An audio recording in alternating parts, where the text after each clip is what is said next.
এই দেশেরই মেয়ে। পত্রিকার 22তম বর্ষ, 3য় সংখ্যা। মৃদুল কান্তি ধর। শ্রী শ্রী মায়ের অন্তঃপুরের কত অন্তরঙ্গ চিত্র আমরা পাই, যেখানে নিবেদিতাও একজন পাত্রী। একটি স্মৃতিকথায় দেখতে পাই, 2-1 বাগবাজার স্ট্রিটের উপর শ্রীমার ভাড়াটিয়া বাড়িতে প্রতি বৈকালে এক বিরাট আনন্দের হাট ঠাকুর ঘরেই বসিত। মা স্বয়ং উপস্থিত। চতুর্দিক হইতে বাবুরাম মহারাজের মা, বলরাম গৃহিণী, যোগীন মা ও তাহার মা, গোলাপ মা, অসীমের মা, মেনির মা, মাস্টার গৃহিণী, গৌর মা প্রভৃতি আরও অনেক মহিলা ভক্তবৃন্দ পরস্পর মিলিতেন। অঘোরমণিকেও মধ্যে মধ্যে ইহার ভিতর একজন প্রধানা রূপে দেখা যাইত। নিবেদিতাও তাহার নিকটস্থ স্কুলবাটি হইতে এই আসরে যোগদান করিতেন।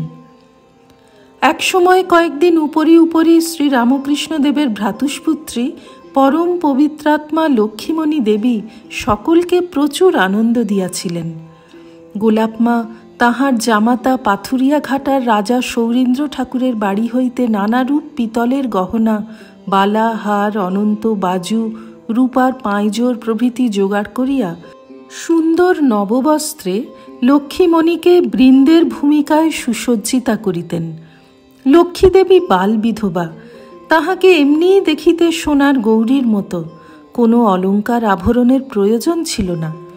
তবু বৃন্দের ভাবটি স্পষ্ট ও চাক্ষুষ করিবার জন্য ওই সজ্জা। তিনি চমৎকার নকল করিতে পারিতেন, গলাও মিষ্ট, অসম্ভব রকমের স্মরণশক্তি ছিল।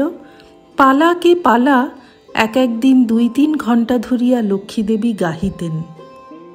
নিবেদিতা রামপ্রসাদের গান শুনিতে বিশেষ ভালোবাসিতেন। বাংলা কিছু কিছু শিখিয়াছিলেন। রামপ্রসাদী শুনিবার জন্য তাহাকে পালার শেষ পর্যন্ত অপেক্ষা করিতে হইত। কীর্তন শেষ হইয়া গেলে লক্ষ্মীদেবী ফরমাস মাফিক প্রসাদী সুর ধরিতেন। নিবেদিতা বালিকার ন্যায় আমোদ ও কৌতুক প্রিয় ছিলেন। একদিন তিনি নিজে থাবা গাড়িয়া মেঝেতে চতুষ্পদ সিংহ হইয়া গেলেন এবং পিঠের উপরে লক্ষ্মীদেবীকে চাপাইয়া জগদ্ধাত্রী বানাইলেন। মুখে ঠিক সিংহের মতো তর্জন গর্জন করিতে লাগিলেন।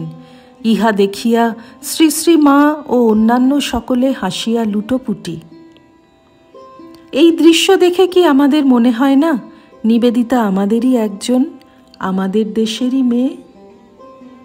শুধু মায়ের সান্নিধ্য আর মায়ের অন্তঃপুরের আধ্যাত্মিক পরিবেশ নিবেদিতাকে ভারতাত্মার মহান সন্তান রূপে আত্মবিকাশে সহায়তা করেনি, পরন্তু বাগবাজারের মতো শান্ত সুশীতল বাংলা মায়ের মাধুর্য ভরা এক পল্লী তার কর্মক্ষেত্রে অঢেল জীবন রসের যোগান দিয়েছে। তাই এমন এক সময় তার জীবনে এসেছিল যখন এই বাগবাজার পল্লীর প্রতিটি গাছপালা, পাখি, পথঘাট, পুকুর, প্রতিটি মানুষ, শিশু, গৃহ, ভাগীরথী, তার আকাশ বাতাস, সূর্যোদয় সূর্যাস্ত, রোদ বৃষ্টি ঝড় সব কিছু নিবেদিতার হৃদয়ের অতি প্রিয় বস্তু হয়ে উঠেছিল। বহু অনুরোধেও তিনি ওই পল্লীর সরু গলির মধ্যে ওই সাধারণ বাড়িটিকে ছেড়ে যেতে রাজি হননি। শ্রী ভগবানের এবারকার লীলায় তার যে অংশ অভিনয় করার, তার বেশিরভাগ অংশই এখানেই অভিনীত হয়েছে। শ্রী রামকৃষ্ণার্পণমস্তু। নিবোধত আজকের পাঠ আপনার ফোনে রোজ পেতে চাইলে সাবস্ক্রাইব ও বেল আইকন দুটোই ক্লিক করুন। রামকৃষ্ণ ভাবধারা প্রচারের সঙ্গে থাকুন।